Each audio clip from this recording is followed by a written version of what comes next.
오늘 시편 119편 65절에서 72절 말씀을 통해서 하나님을 믿는 유익은 무엇인가? 하나님을 믿는 유익은 무엇인가? 라는 제목으로 나누겠습니다. 열왕기상 18장에 보면 엘리야 선지자와 850명의 바알, 아세라 선지자들의 대결이 나옵니다. 당시 이스라엘의 왕 아합은 하나님의 선지자들을 죽이고 백성들로 하여금 바알과 아세라 신을 섬기게 하고 있었습니다. 그리고 바알과 아세라를 우리를 복되게 하는 하나님으로 믿게 하였습니다.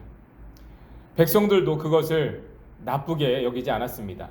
오히려 더 유익이 있지 않을까 하는 생각을 하게 되었습니다. 그러한 가운데 엘리야 선지자가 갈멜산으로 그 선지자들과 백성들을 다 나오게 한 후에 말하기를, 너희가 어느 때까지 둘 사이에서 머뭇머뭇하려느냐? 여호와가 만일 하나님이면 그를 따르고 바알이 만일 하나님이면 그를 따를지니라 라고 하였습니다.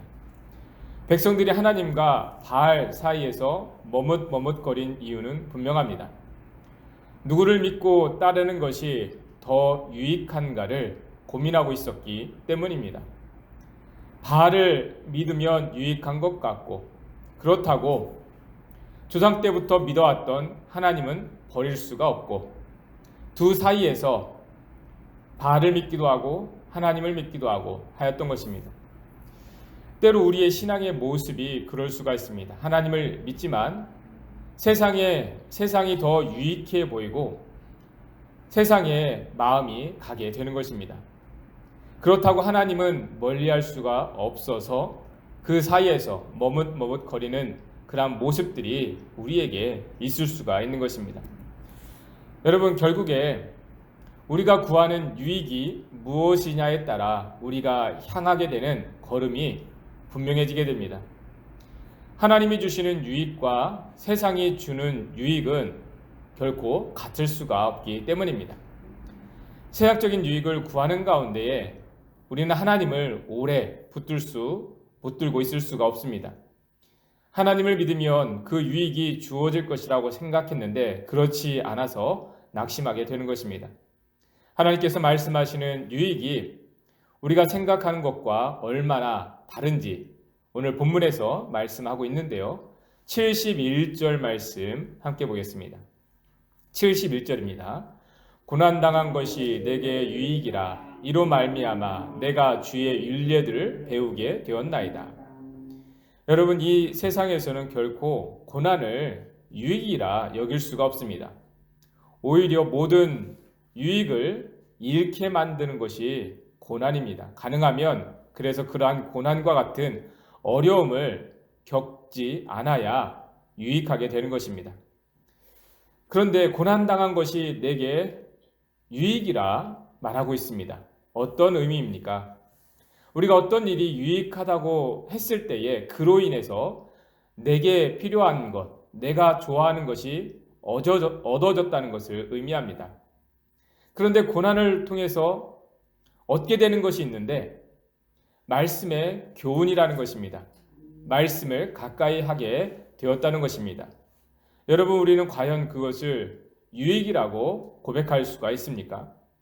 그것은 말씀의 가치를 알지 못하면 고백할 수 없는 그런 말이고 또 누릴 수 없는 유익인 것입니다. 하나님께서 우리에게 주시는 유익이 세상이 주는 것과 같을 수 없는 이유가 여기에 있습니다. 하나님은 우리를 복되게 하시려고 주신 것이 말씀이었습니다. 사람이 떡으로만 살 것이 아니라 하나님의 입으로 나오는 말씀으로 살게 하셨습니다. 그래서 말씀이 우리를 살리는 영이요 생명이 되게 하셨습니다. 그런데 예수님의 오병이어 사건을 통해서도 알 수 있듯이 사람들은 떡을 먹고 배부른 까닭에 예수님을 찾았지 말씀이 유익이라고 생각하지는 않는 것입니다. 더 이상 원하는 떡이 주어지지 않으면 예수님을 곧 떠나게 되는 것입니다. 여러분, 지금의 교회와 성도들의 모습도 크게 다르지 않습니다. 우리가 구하는 것이 다른 유익이라면 낙심하고 실망하는 것은 시간의 문제이지 지금 유익하게 여기던 사람, 일, 관계 등이 어느 순간 아무 유익이 없게 되는 것입니다. 어떤 교회나 사람의 문제가 아니라 우리는 어떠한 교회도 사람도 내가 하는 일도 만족할 수가 없게 되기 때문입니다. 사도행전 3장에 보면 걷지 못하는 몸으로 성전 미문에 앉아 구걸하던 사람이 있었습니다. 그가 성전을 통해서 바라고 있는 유익은 성전을 찾는 사람들로부터 돈을 얻는 것이었습니다. 그때 베드로와 요한이 기도 시간이 되어 성전으로 오다가 그 사람을 보았습니다. 그리고 말하기를 은과 금은 내게 없거니와 내게 있는 것을 주노니 나사렛 예수 그리스도의 이름으로 일어나 걸으라 하고 그를 일으켜 세웠습니다. 여러분, 교회와 성도들이 해야 할 일이 그와 같습니다. 우리가 다른 것으로는 사람을 일으켜 세울 수가 없습니다. 듣기에 좋은 사람의 말이 잠시 위로가 될 수는 있어도 영혼을 일으켜 세울 수는 없는 것입니다. 오직 하나님의 말씀으로 일으켜 세울 수가 있는 것입니다. 예수 그리스도의 이름이 복음을 의미하고 그 복음은 곧 주님의 말씀인데 그 주님의 이름, 주님의 말씀으로 우리는 살아날 수가 있게 되는 것입니다. 우리가 교회를 통하여 신앙생활을 통하여 구하고 얻는 유익은 정말 달라야 합니다. 말씀의 교훈을 얻는 것을 유익으로 알지 못하면 교회는 또 하나의 사람들의 모임일 뿐입니다. 우리가 귀하게 여기고 유익하게 여기는 것이 다음과 같기를 바랍니다. 72절 말씀 함께 보겠습니다. 주의 입의 법이 내게는 천천 금은보다 좋으니이다. 여러분, 이러한 고백이 있기까지 쉽지 않았음을 다윗은 고백합니다. 고난당하기 전에는 즉 사람들이 다 귀하고 유익하게 여기는 것들을 의지하다가 실패를 당하기 전까지는 이러한 고백을 할 수 없게 되었던 것입니다. 그런데 선하신 주님께서 나를 긍휼히 여기셔서 헛된 유익을 따라가도록 내버려 두지 않으시고 그 순간에는 괴롭고 힘들었지만 어려움을 통해서 환난을 통해서 고난을 통해서 말씀이 천천 금은보다 좋다는 것을 알게 하시는 것입니다.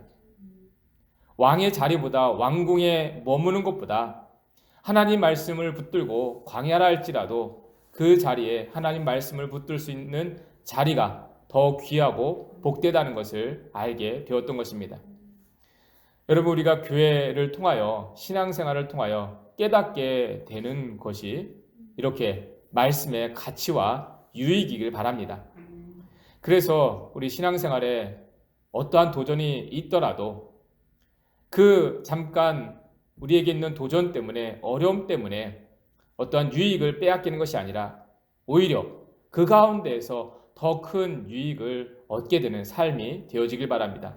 그것은 다른 그 무엇이 아니라 광야에서도 살아남게 하는 하나님의 말씀을 우리가 붙들 때입니다. 말씀으로 교훈을 얻을 때입니다. 여러분, 진정 지금은 우리가 떡으로만 살 것이 아니라 하나님의 말씀으로 살게 된다는 것을 우리가 경험해야 할 때입니다. 먹을 떡이 점점 줄어들게 되는 이때에 그로 말미암아 근심하게 되는 이때에 우리는 그것으로 사는 삶이 아니라 본래 하나님의 말씀으로 사는 그러한 존재라는 것을 우리가 고백해야 할 때입니다. 여러분, 지금 우리에게 있는 이 어려움들, 도전들 속에서 이것이 오히려 우리에게 더 유익하였노라. 왜냐하면 이러한 환경들 때문에 우리가 하나님을 더 가까이 하고 말씀을 더 붙들게 되어서 결국에는 그것이 나를 살게 하였으므로 이 고난이, 이 환난이 유익하였노라 고백하게 되는 저와 여러분들 되시기를 주님의 이름으로 축원합니다.